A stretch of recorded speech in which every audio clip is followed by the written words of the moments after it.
আসসালামু আলাইকুম, স্বাগত জানাচ্ছি আরটিভি সকালের সংবাদে। আপনাদের সঙ্গে আছে আমি সৈয়দা সাদিয়া বেনাজির। মাইলস্টোন স্কুলে বিমান বিধ্বস্তের ঘটনায় গেল রাতে দগ্ধ সাহিল ফারাবী আয়ান নামে আরও এক শিক্ষার্থীর মৃত্যু হয়েছে। এ নিয়ে মোট মৃতের সংখ্যা দাঁড়ালো 34 জনে। জাতীয় বার্ন ইনস্টিটিউট সহ বিভিন্ন হাসপাতালে মোট 45 জন রোগী ভর্তি রয়েছে। এর আগে আরও 2 জন সুস্থ হয়ে বাড়ি ফেরেন। এ নিয়ে 4 জন হাসপাতাল থেকে বাসায় ফিরল। এখনও সংকটাপন্ন অবস্থায় আইসিইউতে রয়েছে 3 জন। ভারত, চীন ও সিঙ্গাপুরের বিশেষজ্ঞ চিকিৎসক দল যৌথভাবে তাদের চিকিৎসা দিচ্ছেন। এদিকে মাইলস্টোনে যুদ্ধ বিমান বিধ্বস্তের ঘটনায় 9 সদস্যের তদন্ত কমিশন গঠন করেছে অন্তর্বর্তী সরকার। কমিশনকে 4 সপ্তাহের মধ্যে প্রতিবেদন জমা দিতে বলা হয়েছে। 21 জুলাই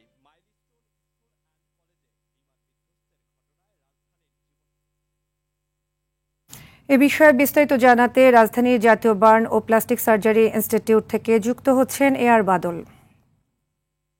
বাদল, যারা ভর্তি রয়েছেন তাদের কি অবস্থা দেখতে পাচ্ছেন এবং চিকিৎসকরা কি বলছেন তাদের নিয়ে? সাদিয়া, যারা ভর্তি রয়েছেন এখন পর্যন্ত তাদের অবস্থা অপরিবর্তিত রয়েছে। চিকিৎসকরা সকালে এখন পর্যন্ত ব্রিফিং করেনি। আপনি এর মধ্যেই বলেছেন যে একজন রাতে মারা গিয়েছে আয়ান নামে, সে 7ম শ্রেণীর শিক্ষার্থী, আইসিইউতে ভর্তি ছিল। এখন আইসিইউতে 3 জন ভর্তি রয়েছে, তাদের অবস্থাও সংকটাপন্ন।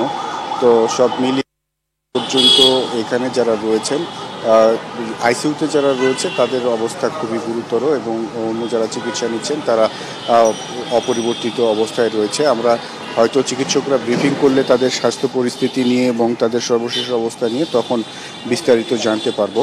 কিন্তু আমরা এরই মধ্যে জেনেছি যে মৃতের সংখ্যা নিয়ে কিছুটা বিভ্রান্ত তৈরি হয়েছে। এই বিভ্রান্তি তৈরি হওয়ার পেছনে যে কারণটি বলা হচ্ছে সেটি হচ্ছে যে 5টি বডি ব্যাগ মৃতের দেহের অংশ নেওয়া হয়েছিল এটি ডিএনএ টেস্ট করার জন্য। সেই 5টি বডি ব্যাগের মধ্যে আসলে বলা হচ্ছিল যে 5টি মরদেহ রয়েছে, কিন্তু সেটি আসলে ডিএনএ টেস্টের পরে ফরেনসিক করার পরে জানা যায় যে এখানে আসলে 2টি মরদেহ ছিল, যে কারণে মরদেহের সংখ্যা কিছুটা কমেছে। আমরা কালকেই বলছিলাম যে 35 জন, কিন্তু আজকে আমাদেরকে বলতে হচ্ছে যে সব মিলিয়ে মৃতের সংখ্যা 35 জন। কারণ একজনের সংখ্যা এখানে কম দেখানো হচ্ছে এবং সেই কারণেই আসলে সব মিলিয়ে মৃতের সংখ্যার কিছুটা গরমিল পাওয়া যায়। কিন্তু স্বাস্থ্য মন্ত্রণালয় থেকে এটি সর্বশেষ আপডেটে জানিয়েছে যে মৃতের সংখ্যা 34 জন। আর রাতে আয়ানের যে মৃত্যু হয়েছে সেটি নিয়ে মৃতের সংখ্যা দাঁড়িয়েছে এখন 35 জনে। যে মরদেহটির 5টি মরদেহের যে অংশ কথা বলা হচ্ছিল সেটি সুরতহাল করেছিল তুরাগ থানা পুলিশ এবং সেখানে প্রতিবেদনে 11টি সম্পূর্ণ মরদেহ, 2টি অপূর্ণাঙ্গ মরদেহ এবং 5টি বিচ্ছিন্ন দেহের অংশ সেখানে শনাক্ত করা হয়েছিল। এই যে 5টি যে বিচ্ছিন্ন দেহের অংশ শনাক্ত করা হয়েছিল এর মধ্যে আসলে 2 জনের বডি ছিল। 2 জন শিক্ষার্থী লামিয়া আক্তার সুনিয়া ও আফসানা আক্তার প্রিয়ার দেহের অংশ বিশেষ ছিল। এই 2 জনের যে মরদেহের যে অংশ বিশেষ ছিল সেটি আসলে এই 2 শিক্ষার্থীর ছিল, 5 জনের ছিল না, যে কারণে মৃতের সংখ্যা কিছুটা কমে গিয়েছে এবং সে কারণে এখন সর্বশেষ আপডেট অনুযায়ী 35 জন মৃতের সংখ্যা দাঁড়িয়েছে। বিভিন্ন হাসপাতালে চিকিৎসা চলছে এবং বিদেশ থেকে যে চিকিৎসক দল এসেছে তারাও সার্বক্ষণিক চিকিৎসা সেবা দিয়ে যাচ্ছেন। তো সাদিয়া, এই ছিল আমার কাছে সর্বশেষ অবস্থা। পরের সংবাদে আরও বিস্তারিত জানিয়ে দেব। ধন্যবাদ বাদল। চট্টগ্রামে মশাবাহিত ডেঙ্গু রোগে আক্রান্ত হয়ে আরও একজনের মৃত্যুর খবর নিশ্চিত করেছে জেলা সিভিল সার্জনের কার্যালয়। এ নিয়ে চলতি মাসে চট্টগ্রামে ডেঙ্গুতে মৃতের সংখ্যা বেড়ে দাঁড়ালো 6 জনে। গেল 24 ঘন্টায় নতুন করে আরও 18 জনের ডেঙ্গু শনাক্ত হয়েছে। একই সময়ে 22 জন চিকুনগুনিয়ায় আক্রান্ত হয়েছে। বর্ষা মৌসুম শুরুর পর থেকে চট্টগ্রামে ডেঙ্গুর পাশাপাশি ব্যাপকভাবে চিকুনগুনিয়ায় আক্রান্তের হার বাড়ছে। সর্বশেষ 24 ঘন্টায় চিকুনগুনিয়ায় আক্রান্ত হয়েছেন 22 জন। এ নিয়ে এবছর চিকুনগুনিয়ায় আক্রান্ত হলেন 764 জন।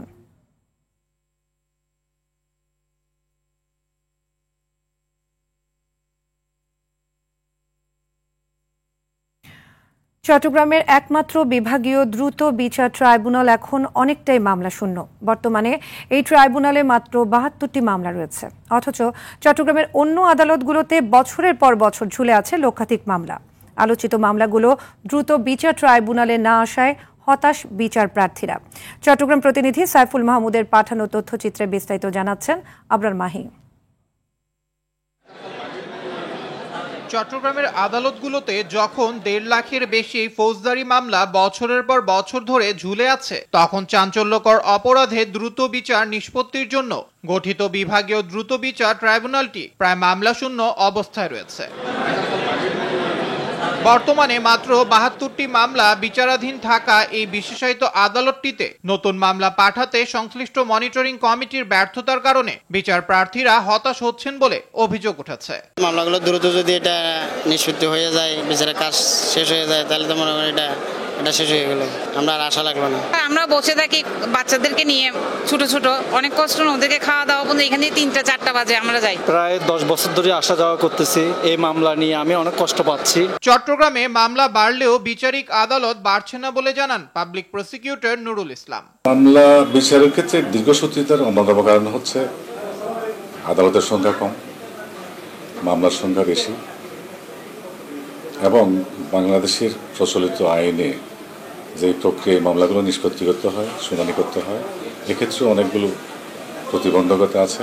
বিচার বিভাগীয় সংস্কারের মাধ্যমে সমস্যা সমাধানের আশ্বাস এ কর্মকর্তার। যে সংস্কারের কথা দেশে আসছে, বিচার বিভাগীয় বিচার পদ্ধতিগত সংস্কার যদি আনে, আমরা আশা করি আগে সেই আমল থেকে, পুরনো আমল থেকে যে ভবিষ্যতে এটা পরিবর্তন আসবে।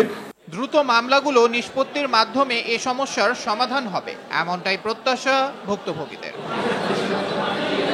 আবরার মাহি, RTV। উত্তাল সমুদ্রের ঢেউয়ে ফের ভাঙনের কবলে পড়েছে কক্সবাজারের দৃষ্টিনন্দন মেরিন ড্রাইভ সড়ক।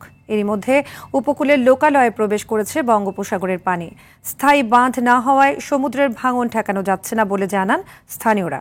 কক্সবাজার প্রতিনিধি সাইফুর রহিম শাহিনের পাঠানো তথ্যচিত্রে আরও জানাচ্ছেন সাকিব আল হাসান। দৃশ্যটি কক্সবাজার মেরিন ড্রাইভের। বৈরী আবহাওয়ায় উত্তাল সাগরের ঢেউয়ের আঘাতে আবারও ভাঙন দেখা দিয়েছে এখানে। গেল 2 দিনে টেকনাফ উপজেলার বাহারছড়া ইউনিয়নের শ্যামলাপুর থেকে সাবরাং ইউনিয়নের খুরের মুখ 0 পয়েন্ট পর্যন্ত অন্তত 10টি স্থান ভাঙনের কবলে পড়েছে। এতে সড়কটিতে যানবাহন চলাচলে বিঘ্ন সৃষ্টি হওয়ার পাশাপাশি নিরাপত্তার ঝুঁকিতে পড়েছে হাজারো বসতঘর ও নানা স্থাপনা। জরুরি ভিত্তিতে জিও ব্যাগ ফেলে ইট ও বালু দিয়ে ভাঙন ঠেকাতে কাজ করছে সড়কটির রক্ষণাবেক্ষণের দায়িত্বে থাকা সেনা সদস্যরা। টেকসই বাঁধ না থাকায় প্রতি বর্ষা মৌসুমে সাগরের আগ্রাসনের কবলে পড়ছে সড়কটি। কবিতা চত্বর থেকে ধরে লাবণী পয়েন্ট পর্যন্ত বিভিন্ন জায়গার মধ্যে ভাঙনের সৃষ্টি হয়েছে। এটা প্রতি বছর চলে। আমাদের হতে হইব, বাড়িঘর হতে হইব, জায়গা জমি হতে হইব, আমার জেলেরা হতে হইব, সব করতে হইব। আরো চাইতে 70 মিলিয়নের জিনিস রক্ষা চাই। বাংলা জমির মধ্যে সরকার তেহারা জিনিস মজুত করিয়ারের বাঙিলে শীতকালে মেরে দিলে জিনিস মজুত হইব।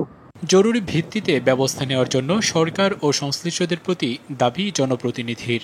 এখন হয়েছে সন্ধ্যায় করে ফেলতে হবে, না হলে এটা বড় ধরনের আঘাত হিসাবে আনলে আমরা টেকনাফবাসী এখানে বর্তমানে বাহারছড়া সদর, সাবরাং পৌরসভা এই লোকগুলো বাঁচার কোনো রেহাই নেই। এর আগে একই স্থানে ভাঙন দেখা দিলে বালুর বস্তা ও ইট দিয়ে মেরামত করা হয়। শুক্রবার সকাল থেকে জোয়ারের পানি বৃদ্ধি পাওয়ায় উত্তাল ঢেউয়ের কবলে পড়ে সড়ক পেরিয়ে ফসলি জমি প্লাবিত হয়। সাকিব আল হাসান, RTV। ময়মনসিংহে প্রায় 200 বছরের পুরনো একটি প্রাচীন বাড়ি ভাঙছে বাংলাদেশ শিশু একাডেমি। তবে বাড়িটি কিংবদন্তি চলচ্চিত্রকার সত্যজিৎ রায়ের পূর্বপুরুষের কিনা, এ নিয়ে জটিলতা তৈরি হয়েছে। যদিও জেলা প্রশাসক বলছেন রেকর্ড অনুযায়ী জায়গাটি সরকারের। এদিকে বাড়িটি সংরক্ষণের অনুরোধ জানিয়ে বাংলাদেশ সরকারকে চিঠি দিয়েছেন পশ্চিমবঙ্গের মুখ্যমন্ত্রী মমতা বন্দ্যোপাধ্যায়। ময়মনসিংহ প্রতিনিধি মোজাম্মেল খোকনের পাঠানো তথ্যচিত্রে আরও জানাচ্ছেন সাকিব আল হাসান। ময়মনসিংহ নগরীর হরিকিশোর রায় সড়কের একতলা এই ভবনটি প্রায় ৩৬ বছর ধরে ব্যবহার করে আসছিল বাংলাদেশ শিশু একাডেমি। কিন্তু ঝুঁকি বিবেচনায় ২০০৭ সালের পর এখান থেকে সরিয়ে নেওয়া হয় একাডেমির কার্যক্রম। সম্প্রতি নিজস্ব স্থাপনা নির্মাণের লক্ষ্যে ২০০ বছরের পুরনো এই বাড়িটি ভাঙা শুরু করে স্থানীয় সরকার প্রকৌশল অধিদপ্তর। এতেই শুরু হয় সামাজিক মাধ্যম সহ স্থানীয়দের মধ্যে আলোচনা সমালোচনা। অনেকেই বলছেন বাংলা শিশু সাহিত্যের পথিকৃৎ উপেন্দ্র কিশোর রায় ও বিশিষ্ট চলচ্চিত্রকার সত্যজিৎ রায়ের পূর্বপুরুষ জমিদার হরিকিশোর রায়ের বাড়ি এটি। জেলা প্রশাসক বলছেন রেকর্ড অনুযায়ী জায়গাটি সরকারের। সত্যজিৎ রায় বা তার পূর্বপুরুষ এখানে ছিলেন না। যে সমস্ত খতিয়ানগুলো আছে আমরা খতিয়ানগুলো যাচাই বাছাই করেছি, সরকারের যে সমস্ত খতিয়ান আমরা রেকর্ড পত্র যাচাই বাছাই করেছি, সিএস, এসএ এবং আরএস খতিয়ান যাচাই বাছাই করেছি। সকল খতিয়ানে এখানে কোনোভাবেই সত্যজিৎ রায় এবং তার পূর্বপুরুষের নাম নেই এবং এটা আরএস রেকর্ডে বাংলাদেশ সরকারের নামে লিপিবদ্ধ। এদিকে স্থাপনাটি সংরক্ষণে বাংলাদেশ সরকারকে অনুরোধ জানিয়েছেন পশ্চিমবঙ্গের মুখ্যমন্ত্রী মমতা বন্দ্যোপাধ্যায়। ঐতিহাসিক স্থাপনাটি সংরক্ষণের দাবি এলাকাবাসীরও। প্রত্নতাত্ত্বিক দিক থেকে ওই বাড়ি ভাঙার কোনো অধিকার কারণ নাই, উচিত হয়নি। পরবর্তী প্রজন্ম যারা ছিল তারা এখন এটা ভাঙনের ফলে তারা এটা দেখতেই পারবে না। গেল ২৬ জুন ৭১ লাখ টাকা ব্যয়ে শিশু একাডেমির জন্য একতলা একটি ভবন নির্মাণের লক্ষ্যে বাড়িটির ভাঙন কার্যক্রম শুরু করে স্থানীয় সরকার প্রকৌশল অধিদপ্তর। সাকিব আল হাসান, RTV। দেশ গড়তে জুলাই পদযাত্রার ২৮তম দিনে আজ জামালপুরে পদযাত্রা ও জনসভা করবে জাতীয় নাগরিক পার্টি এনসিপির কেন্দ্রীয় নেতৃবৃন্দ। সকালে জেলার শহীদ পরিবারের সদস্যদের সঙ্গে সাক্ষাতের পর ১১টার দিকে শহরের তমালতলা থেকে পদযাত্রা শুরু করবেন তারা। পদযাত্রা শেষে ফৌজদারি মোড়ে পথসভা করার কথা রয়েছে দলটির। এনসিপির আহ্বায়ক নাহিদ ইসলামের নেতৃত্বে পথসভায় কেন্দ্রীয় নেতারা বক্তব্য রাখবেন। এরপর তারা ময়মনসিংহের উদ্দেশ্যে রওনা দেবেন। ২৮ জুলাই ২০২৪ দুপুরে কোটা আন্দোলনের ৬ সমন্বয়ককে নিরাপত্তা হেফাজতের নামে আটকে রাখা হয় ঢাকা মহানগর গোয়েন্দা কার্যালয়ে। রাতে ভয়ভীতি দেখিয়ে তাদের মুখ থেকে বের করা হয় আন্দোলন প্রত্যাহারের ঘোষণা, যার ভিডিও পাঠানো হয় বিভিন্ন গণমাধ্যমে। তবে এমন বার্তার পর আরও তীব্রতা পায় আন্দোলন। সেদিন শিক্ষকদের একটা বড় অংশ সক্রিয় হয় আন্দোলনের মাঠে। তবে প্রত্যাশা আর প্রাপ্তি নিয়ে হতাশ তাদের কেউ কেউ। সেদিনের কিছু কথা তুলে ধরছেন সাকিবুর রহমান। কোটা সংস্কার আন্দোলনে তখন নিহতের সংখ্যা নিয়ে চলছিল বিভ্রান্তি। বিভিন্ন গণমাধ্যমে ২ শতাধিক মৃত্যুর সংবাদ প্রকাশ হলেও ২৮ জুলাই তৎকালীন স্বরাষ্ট্রমন্ত্রী দাবি করেন মাত্র ১৪৭ জন এখন পর্যন্ত আমাদের হিসাবে রয়েছে। সকাল থেকে ডিবি হেফাজতে থাকা সমন্বয়কদের সঙ্গে দেখা করতে চান পরিবারের সদস্যরা, কিন্তু সে সুযোগ না দিয়ে ব্রিফিংয়ে হারুন জানান নিরাপত্তার জন্যই তাদের হেফাজতে রাখা হয়েছে। আমরা সিকিউরিটির স্বার্থে, নিরাপত্তার স্বার্থে তাদেরকে আমরা এনেছি। রাতে ৬ সমন্বয়ক নিয়ে একটি ভিডিও ধারণ করে গণমাধ্যমে পাঠায় গোয়েন্দা পুলিশ, যেখানে আন্দোলন স্থগিতের ঘোষণা আসে। আমাদের প্রধান দাবি ছিল কোটার যৌক্তিক সংস্কার, যা ইতিমধ্যে সরকার পূরণ করেছেন। সার্বিক স্বার্থে আমরা এই মুহূর্তে থেকে আমাদের কর্মসূচি প্রত্যাহার করছি। এমন ঘোষণায় তুমুল সমালোচনার মুখে পড়ে ডিবি। শুরুতে কিছুটা বিচলিত হলেও দ্রুতই আন্দোলনের তীব্রতা বাড়ায় শিক্ষার্থীরা। আমরা ভেবে নিয়েছিলাম এরকম একটা যে সামথিং ইজ ফিশি, কারণ এছাড়া কখনো এরকম ধরনের আপোষে যাওয়াটা সম্ভব না। এতগুলো লাশের উপর দিয়ে যে জোরপূর্বক যে স্ক্রিপ্ট পড়ানো হয়েছিল, তাদেরকে স্ক্রিপ্ট পড়ানো হয়েছিল, কিন্তু আমরা বুঝেছিলাম যে এটা আসলে আসল না। এখন কি হবে এবং এই মুহূর্তে কি আন্দোলনটা চলবে? আমাদের খুলনা শিববাড়ি এবং গোল্লামারি এই 2 জায়গায় প্রচুর পরিমাণে ওইখানে মূলত আন্দোলনটা হবে। সেদিনই প্রথম সশরীরে আন্দোলনে সরব হন বিভিন্ন বিশ্ববিদ্যালয়ের শিক্ষকরা। আমি আমার জায়গা থেকে আর বাসায় থাকাটা আমার জন্য আসলে একটা টাটা হয়ে গেল। আমার স্টুডেন্টরা রাস্তায় এবং পুলিশরা ধাওয়া পাল্টা ধাওয়া করছে। শিক্ষকদের একটা মিছিল হবার কথা ছিল, অপরাজয়তে ওরা জড়ো হয়েছিল এবং সেখান থেকে একটা মিছিল হওয়ার কথা ছিল। তবে আন্দোলন পরবর্তী চাওয়া পাওয়া নিয়ে আক্ষেপ প্রকাশ করে তিনি বলেন, সবচেয়ে বেশি হতাশ করেছে তরুণরা। আর সংস্কারের কথা বললেও এখনো সাফল্য দেখাতে পারেনি সরকার। সংস্কারের কথা বলে ঠিক আছে, তারপরেও আমরা অনেকদিন তো দেখলাম, অনেকদিন অপেক্ষা করলাম যে ইন্টারিম গভর্নমেন্ট নানান রকমের রাজনৈতিক সংস্কার চাচ্ছেন। এই গভর্নমেন্টের অধীনে সবচেয়ে যে বড় ব্যর্থতা, যে মব যে জিনিসটা, সেই জিনিসটা আসলে একটা সংস্কৃতিতেই আমি বলবো পরিণত হয়েছে। পলিটিক্যাল যে গভর্নমেন্টগুলো তাদের স্ট্যান্ডও আমাদের কাছে আসলে ক্লিয়ার না। এমনকি এনসিপি যারা হতে পারতো একটা ভরসার স্থল, তারা কিন্তু আসলে ভরসার স্থল হতে পারেনি। জুলাই অভ্যুত্থানের মধ্য দিয়ে নতুন বাংলাদেশ গঠনের স্বপ্ন পূরণ নিয়ে এমন শঙ্কা আন্দোলনকারীদের অনেকেরই। সাকিবুর রহমান, RTV, ঢাকা। জুলাই অভ্যুত্থানে ছাত্র জনতাকে রাজপথে নামার নেপথ্যে ছিলেন রাজনৈতিক কর্মীরাও। মরণের ভয় উপেক্ষা করে বুক পেতে রুখে দাঁড়িয়ে কিংবা গেরিলা যোদ্ধার মতো লড়তে লড়তে প্রাণ দিয়েছেন অনেকে। আন্দোলনের পেছনে কলকাঠি নাড়ছে সন্দেহে গুম করা হয় ছাত্রদল নেতাকেও। এমন নানা আত্মত্যাগ আর রক্তে ভেজা বিরচিত গল্পই এনে দিয়েছিল সাফল্য। ছাত্রদল যুবদলের এমন কিছু সাহসী জুলাই যোদ্ধার খবর তুলে ধরেছেন মাইদুর রহমান রুবেল, সহযোগিতা করেছেন নাজমুল হুদা।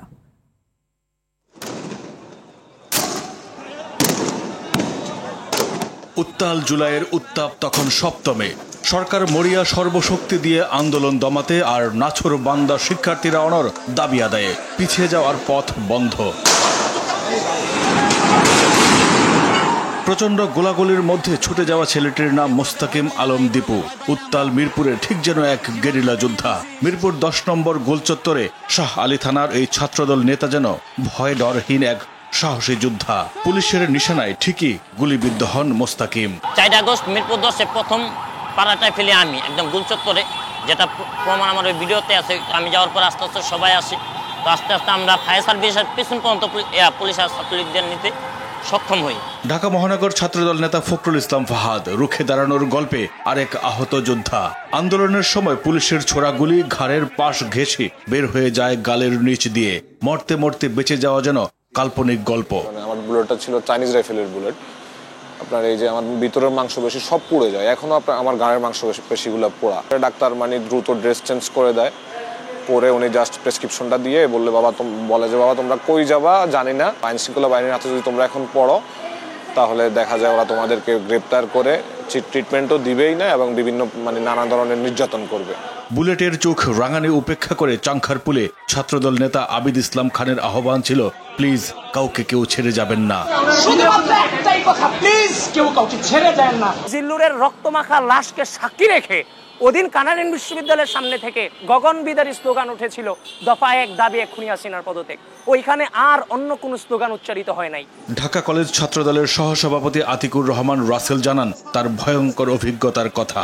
আন্দোলনে অর্থের যোগানদাতা ও নির্দেশদাতাকে তা জানতে গুম করে চালানো হয় নির্যাতন। একের পর এক ভাই আছে, জিজ্ঞেস করে, টর্চার করে। আমার এখন অনেক প্রচুর ইনজুর আছে, এখনো আঙ্গুল সোজা হয় না, নাকে প্রবলেম আছে।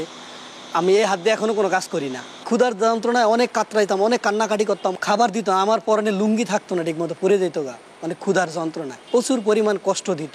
ঢাকার উপকণ্ঠে নারায়ণগঞ্জ ছিল আন্দোলনের আরেক হটস্পট। জীবন বাজি রেখে ফেসিবাদী সরকারের ক্যাডার ও আইন শৃঙ্খলা বাহিনীর সদস্যদের বিরুদ্ধে লড়াটাও ছিল চ্যালেঞ্জের। আমাদের নেতা কর্মীরা যখন ঐক্যবদ্ধ আমরা যখন রাজপথে নামি, আমাদের দেখা দেখি আপনার আশেপাশে যে সাধারণ মানুষ ছিলেন, ডাক্তার, ইঞ্জিনিয়ার, শ্রমিক, সকল নেতাকর্মীরা এই জুলাই আন্দোলনে তারা ঝাঁপিয়ে পড়েছেন আমাদের ডাক। জুলাই অভ্যুত্থানে অসংখ্য নেতাকর্মী নিহত হয়েছে বিএনপির। পাশাপাশি নতুন জীবন পেয়েছেন ফাহাদ, রনির মতো আরো অনেকেই।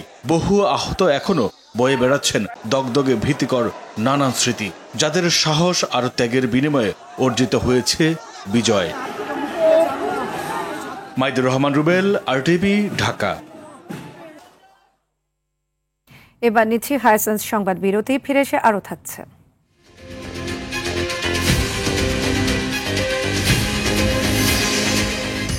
অবশেষে বাণিজ্য চুক্তিতে পৌঁছালো ইউরোপীয় ইউনিয়ন ও যুক্তরাষ্ট্র। আমেরিকায় ইউর সব রপ্তানি পণ্যে শুল্ক থাকবে 15%।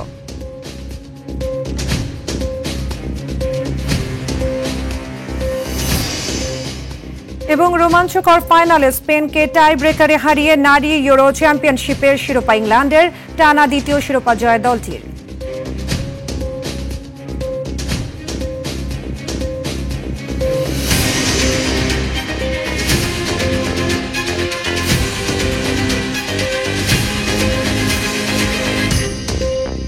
নিয়ম মেনে ঋণ বিতরণ করায় মধুমতি ব্যাংক সহ নতুন প্রজন্মের কয়েকটা ব্যাংকে খেলাপির পরিমাণ অনেকটাই শূন্যের কোটায়।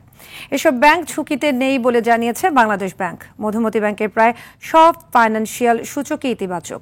উদ্যোক্তারা বলছেন, গেল বছর চরম সংকটে ব্যাংকটি প্রয়োজনীয় ডলার সরবরাহ করায় জটিল রোগের ওষুধের কাঁচামাল আমদানি সম্ভব হয়েছে। তৌহিদুর রহমানের রিপোর্টে দেখুন বিস্তারিত। চারপাশে ব্যাংক খাতের নেতিবাচক নানা তথ্যের মধ্যেও স্বস্তির খবর দিচ্ছে কয়েকটি ব্যাংক। এর মধ্যে সব সূচক ইতিবাচক হওয়ায় খেলাপি ঋণের পরিমাণ মাত্র 2% ঘরে ধরে রাখতে সক্ষম হয়েছে চতুর্থ প্রজন্মের মধুমতি ব্যাংক। আমাদের কোনো ক্যাপিটাল শর্টফল নাই, আমাদের কোনো প্রভিশন শর্টফল নাই, আমাদের কস্ট অফ ফান্ড বা কস্ট অফ ডিপোজিটটাও খুব রিজনেবল লেভেলে আছে।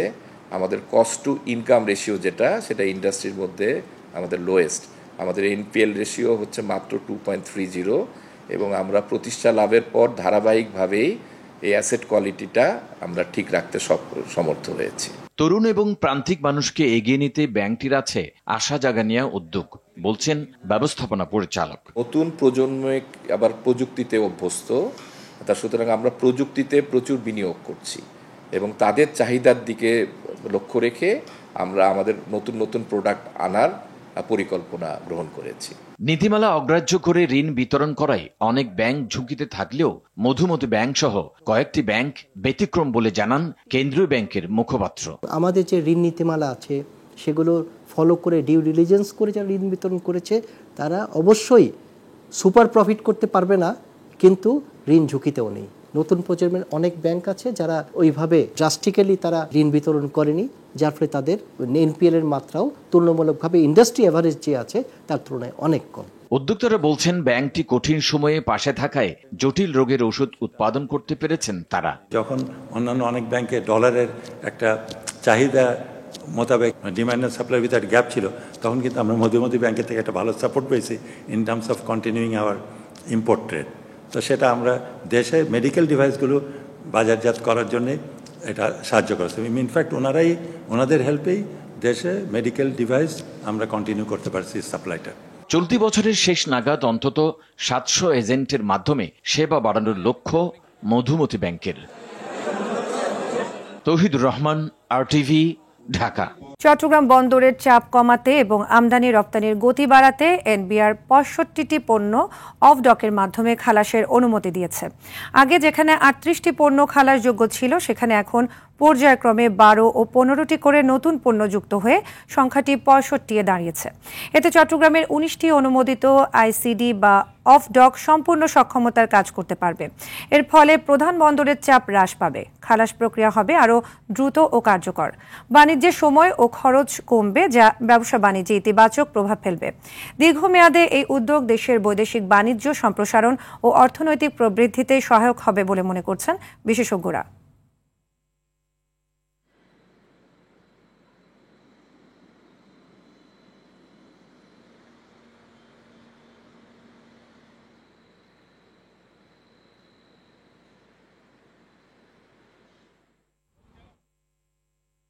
এবার আন্তর্জাতিক প্রসঙ্গ। অবশেষে বাণিজ্য চুক্তিতে পৌঁছেছে ইউরোপীয় ইউনিয়ন ও যুক্তরাষ্ট্র।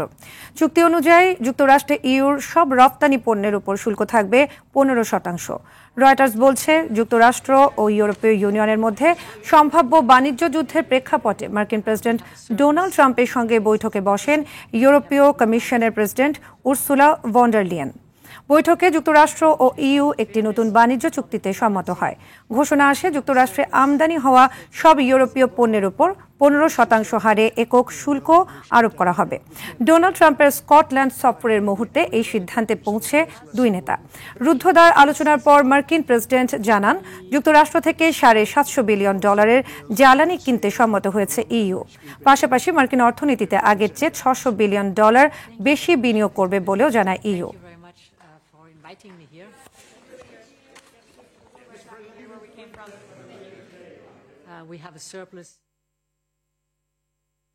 আন্তর্জাতিক চাপের মুখে ত্রাণ প্রবেশের জন্য বিশেষ যুদ্ধবিরতি সত্ত্বেও ফিলিস্তিনের অবরুদ্ধ গাজায় ইসরায়েলি হামলায় মারা গেছে অন্তত 63 জন। নিহতদের মধ্যে 34 জনই ছিলেন ত্রাণ প্রার্থী। এর আগে গাজা ভূখণ্ডের 3টি এলাকায় প্রতিদিন 10 ঘণ্টা সামরিক অভিযান স্থগিত রাখার ঘোষণা দিয়েছিল ইসরায়েলি সেনাবাহিনী। মানবিক সহায়তার কাজ আরও সহজ করতেই এই বিরতি দেওয়া হয় বলে জানায় তারা। এখন থেকে সকাল 10টা থেকে রাত 8টা পর্যন্ত এই সিদ্ধান্ত কার্যকর হবে এবং পরবর্তী ঘোষণা না দেওয়া পর্যন্ত তা প্রতিদিন চালু থাকবে বলে জানায় ইসরায়েল। একই সঙ্গে নতুন করে ত্রাণ করিডোর চালুর কথাও জানিয়েছে তারা। আর রবিবার থেকে মিশর সীমান্ত দিয়ে গাজার উদ্দেশ্যে ত্রাণ পরিবহন শুরু হয়েছে বলে দাবি করেছে বেশ কয়েকটি আন্তর্জাতিক গণমাধ্যম। সকালের সংবাদ এ পর্যন্তই। মধ্যাহ্নের সংবাদ দুপুর 12টায় দেখার আমন্ত্রণ রইল। ধন্যবাদ সবাইকে।